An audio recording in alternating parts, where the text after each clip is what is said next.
नमस्कार दोस्तों, welcome to Nifty India बाजार।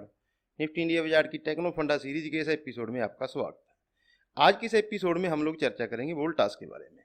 जो दर्शक हमारे साथ नए जुड़े हैं उनको बता दें, इस सीरीज में हम लोग अच्छे स्टॉक्स को, अच्छे अप ट्रेंड वाले स्टॉक्स को फंडामेंटली और टेक्निकली दोनों आस्पेक्ट पे एक साथ एनालाइज करते हैं। दोस्तों, पूरी कैलकुलेशन के बाद ये स्ट्रेटजी बनाते हैं कि इस स्टॉक में निवेश करके किस प्रकार से बड़े मल्टी बैगर रिटर्न हासिल किए जा सकते हैं।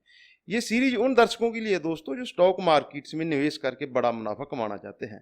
अगर आपकी मेंटलिटी एक ट्रेडर की है, डे टू डे बेसिस पे आप ट्रेड करते हो, तो ये वीडियो आपके लिए नहीं है। आप इस वीडियो को स्किप कर सकते हैं। आगे बढ़ने से पहले दोस्तों आपसे निवेदन है, आप वीडियो को पूरा देखें। पूरा देखने के बाद अगर वीडियो समझ में आए, अच्छी लगे, हमारा एक्सप्लेन करने का तरीका अच्छा लगे, तो वीडियो को लाइक और चैनल को सब्सक्राइब करके जाना। अगर स्टॉक मार्केट्स को आप डे टू डे बेसिस पे स्टॉक मार्केट से जुड़ी न्यूज़, अपडेट्स, डाटा, ये डे टू डे बेसिस पे अपडेट चाहते हो इसकी, तो आप हमारे टेलीग्राम चैनल को ज्वाइन कर सकते हो। उसका लिंक हमने डिस्क्रिप्शन में दे दिया है। बात करते हैं दोस्तों वोल्टास की। वोल्टास देश की दिग्गज एसी मैन्युफैक्चरिंग कंपनी है। कई सालों से इसका दबदबा है, मार्केट लीडर है, टाटा ग्रुप की दिग्गज कंपनी है। लेकिन दोस्तों, बहुत से दोस्त स्टॉक मार्केट से जुड़े हुए भी, चाहे वो स्टॉक मार्केट के बाहर के लोग हैं, स्टॉक वोल्टास को एक एसी कंपनी के रूप में जानते हैं, एसी मैन्युफैक्चरिंग के रूप में जानते हैं। लेकिन इस वीडियो में हम आपको बताएंगे कि ये तीन बड़े सेगमेंट में, तीन बड़े वर्टिकल में ट्रेड करती है और तीनों से ये अच्छा खासा रेवेन्यू जनरेट करती है। बात करें वोल्टास की हिस्ट्री की, तो वोल्टास दोस्तों 6 सितंबर 1954 को मुंबई में स्थापित की गई। ये कोलैबोरेशन था दोस्तों टाटा सन्स और वॉलकॉट ब्रदर्स के बीच में। जो वोल्टास नाम है, जिसके पहले 3 लेटर हैं वो वॉलकॉट ब्रदर्स के नाम से लिए गए हैं, और जो लास्ट के 3 लेटर हैं उसका मतलब है टाटा सन। तो ये वोल्टास की हिस्ट्री थी। बिजनेस मॉडल अगर देखें तो वोल्टास मेनली 3 कैटेगरी में ट्रेड करती है। तीन कैटेगरी में मैन्युफैक्चरिंग करती है। यूनिटरी प्रोडक्ट्स, जो इसके एयर कंडीशनिंग से जुड़े और होम अप्लायंसेज हैं, उसको यूनिटरी प्रोडक्ट्स की कैटेगरी में रख सकते हैं। एक ये इंजीनियर प्रोडक्ट बनाती है और इंजीनियर प्रोजेक्ट्स में भी ये काम करती है। इंजीनियर प्रोडक्ट और इंजीनियर प्रोजेक्ट, ये दोनों अलग अलग कैटेगरी हम आगे एक्सप्लेन करेंगे। अगर रेवेन्यू वाइज बात की जाए, किस कैटेगरी से इसकी कितनी रेवेन्यू आती है, तो 54 रेवेन्यू इसकी यूनिटरी कूलिंग से आती है। यूनिटरी प्रोजेक्ट से 1104 करोड़ रुपए की रेवेन्यू, लगभग 42% इसकी जो रेवेन्यू वहां से आती है। लगभग 4% जो रेवेन्यू है दोस्तों वो इंजीनियरिंग से जुड़े प्रोजेक्ट्स का जो मैन्युफैक्चरिंग करती है, इंजीनियरिंग प्रोडक्ट्स का जो मैन्युफैक्चरिंग करती है, वहां से वोल्टास की रेवेन्यू आती है। प्रॉफिट की बात करें तो बड़ा जो प्रॉफिट है उसका वोल्टास का, वो यूनिटरी प्रोडक्ट से आता है। लगभग 70% जो इसका प्रॉफिट है वो इस कैटेगरी से आता है। 15% दोस्तों इंजीनियरिंग प्रोडक्ट और इंजीनियरिंग प्रोजेक्ट दोनों से इसकी 15% रेवेन्यू आती है। तो जो बड़ा हिस्सा इसका है वो यूनिटरी प्रोडक्ट से आता है। इसमें एसी और होम अप्लायंसेज, बाकी होम अप्लायंसेज आते हैं दोस्तों। अब देखते हैं वोल्टास के कौन कौन सी इंजीनियरिंग प्रोडक्ट हैं दोस्तों। पब्लिक हेल्थ से जुड़े हुए सेक्टर में काम करती है, फायर प्रोटेक्शन में काम करती है, वाटर प्रोडक्शन में, वाटर मेंटेनेंस में करती है, इंडोर एयर क्वालिटी में काम करती है, मैकेनिकल एंड अलाइड इंडस्ट्री में भी ये काम करती है।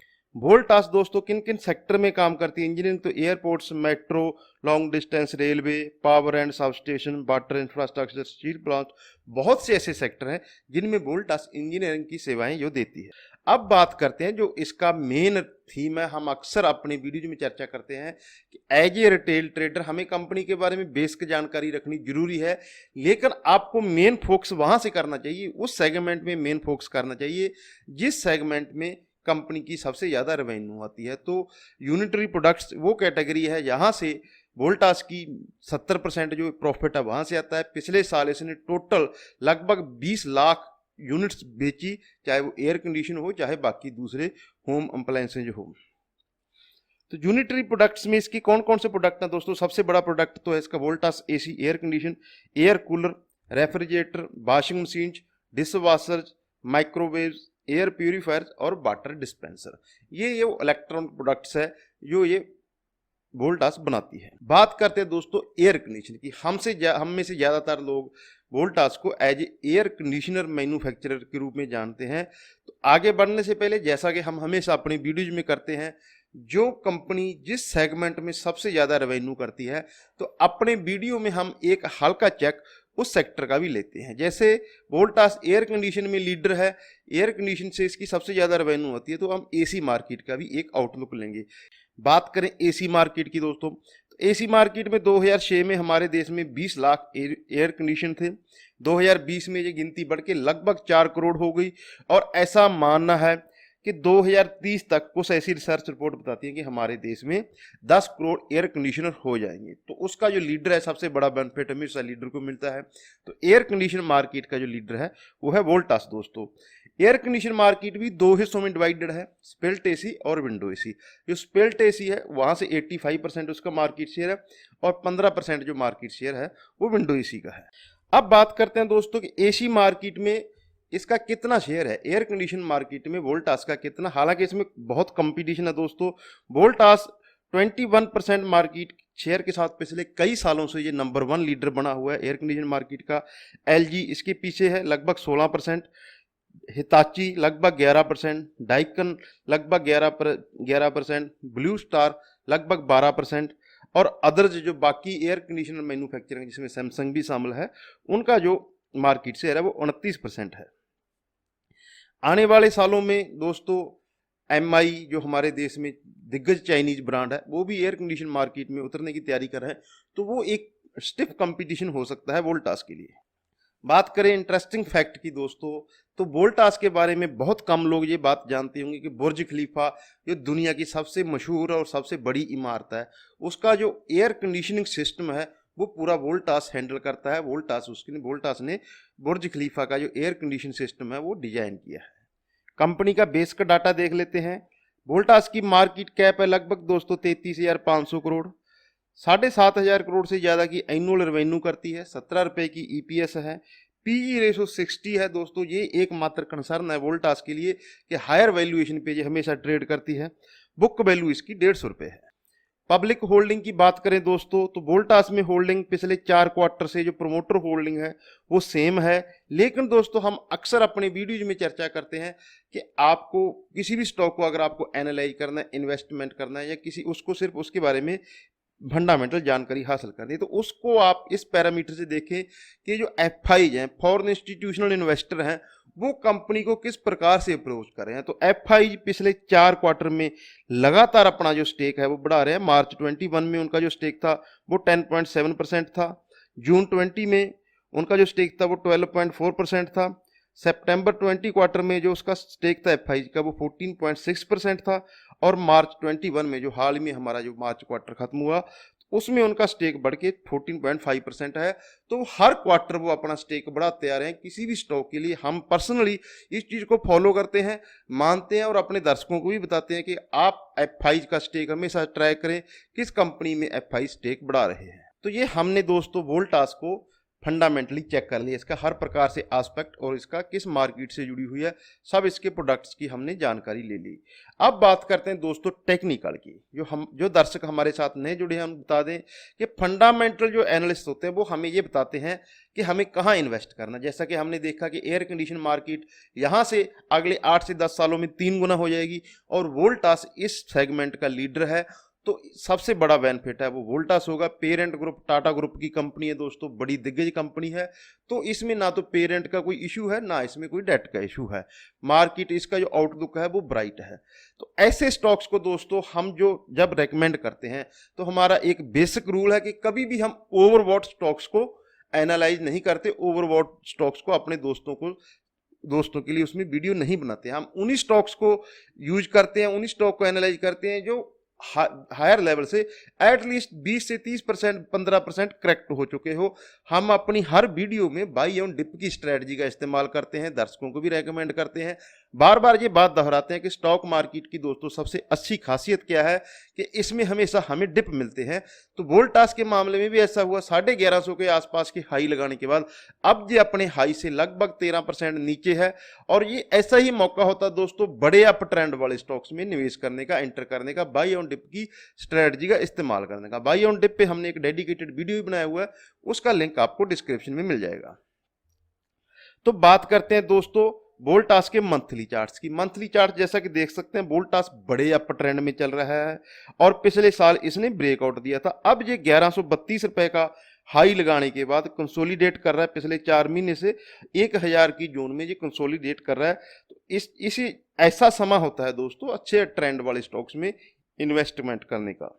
बात करें वीकली चार्ट्स की दोस्तों, तो वीकली चार्ट्स वोल्टास के सबसे शानदार है।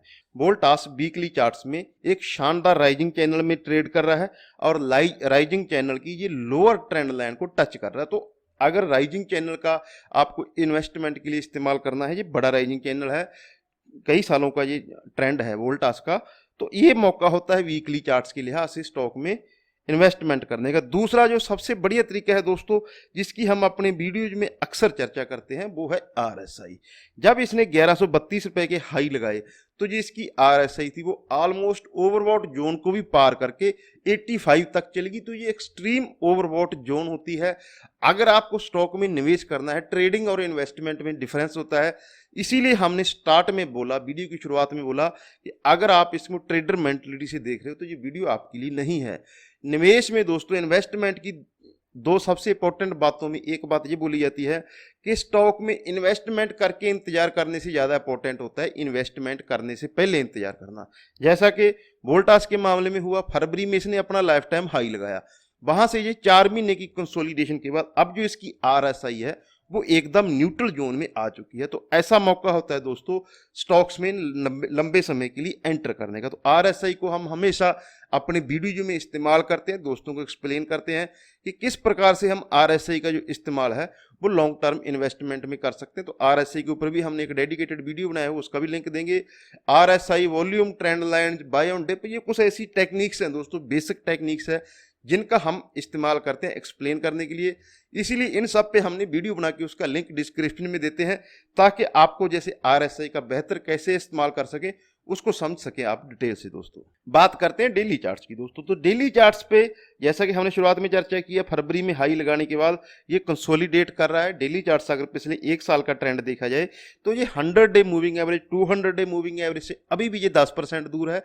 वोल्टास 1000 के लेवल के आसपास ट्रेड कर रहा है। 100 डे मूविंग एवरेज इसकी, 200 डे मूविंग एवरेज इसकी 900 रुपए के आसपास है। तो 200 डे मूविंग एवरेज के ऊपर ये वहां से तो 10% ऊपर ट्रेड कर, लेकिन हमने देखा ये पिछले 2 महीने से लगातार ये 100 डे मूविंग एवरेज के ऊपर कंसोलिडेट कर रहा है। और अगर ये 100 डे मूविंग एवरेज को होल्ड करता है, यहाँ से ब्रेकआउट देता है, तो फिर स्टॉक में बड़ा ट्रेंड जल्दी ही स्टार्ट होने वाला है दोस्तों। तो ये हमारे वोल्टास के ऊपर दोस्तों कंप्लीट एनालिस्ट थे। हमने वोल्टास की हिस्ट्री चेक की, वोल्टास के फंडामेंटल चेक किए और सबसे इंपॉर्टेंट वोल्टास को टेक्निकली हमने एनालाइज किया। जो बड़े अप ट्रेंड वाले स्टॉक्स होते हैं दोस्तों, अच्छे स्टॉक्स होते हैं, हजारों कंपनियां बेहतर हैं, सैकड़ों कंपनियां 52 वीक हाई पे चल रही हैं। लेकिन एज ए रिटेल इन्वेस्टर हमारे लिए सबसे इंपॉर्टेंट क्या होता है, जो हमारी एंट्री है वो सबसे इंपॉर्टेंट होती है कि किस लेवल पे हम लोग वहां से एंटर करें। तो स्टॉक्स में, अच्छे ट्रेंड वाले स्टॉक्स में दोस्तों बाई ऑन डिप की स्ट्रेटजी का इस्तेमाल करें आप, वहां से अगर निवेश करते हैं तो हम लोग बड़ा मुनाफा कमा सकते हैं। जो हमारी जो टेक्नो फंडा सीरीज है, हम इसी पर्पज से इसको तैयार करते हैं कि स्टॉक्स को as a trade, as a retail investor आपको कैसे एनालाइज करना है, तो वो एनालाइज करने का तरीका बताते हैं। ये जो सीरीज है ये एक एजुकेशनल पर्पज से बनाई हुई सीरीज है दोस्तों। अगर आपको वोल्टास में निवेश करना है तो अपने फाइनेंशियल एडवाइजर की सलाह अवश्य ले लें दोस्तों। आप कौन से स्टॉक में चाहते हो कि निफ्टी इंडिया विजार्ड अगला टेक्नो फंडा सीरीज का एपिसोड करे, आप हमें कमेंट सेक्शन में कमेंट करके बता सकते हो। जिस स्टॉक के ऊपर हमें सबसे ज़्यादा कमेंट प्राप्त होंगे हम उसको अगली टेक्नो फंडा सीरीज के एपिसोड के रूप में आपके सामने पेश करेंगे। तो अगर आप हमारे वीडियो के साथ यहाँ तक जुड़े हो, लास्ट तक अगर आपने वीडियो देखा है, तो मैं ये उम्मीद करता हूँ कि आपको हमारा जो वीडियो है वो जरूर अच्छा लगा होगा। अगर अच्छा लगा होगा तो आप वीडियो को लाइक और चैनल को सब्सक्राइब जरूर करके जाएं, साथ ही बेल आइकन का बटन दबाएं ताकि आगे जब भी निफ्टी इंडिया विजार्ड की तरफ से टेक्नो फंडा सीरीज का कोई भी एपिसोड जारी हो तो उसका नोटिफिकेशन आपको सबसे पहले मिल सके। अपना और अपनों का ख्याल रखें। नमस्कार दोस्तों।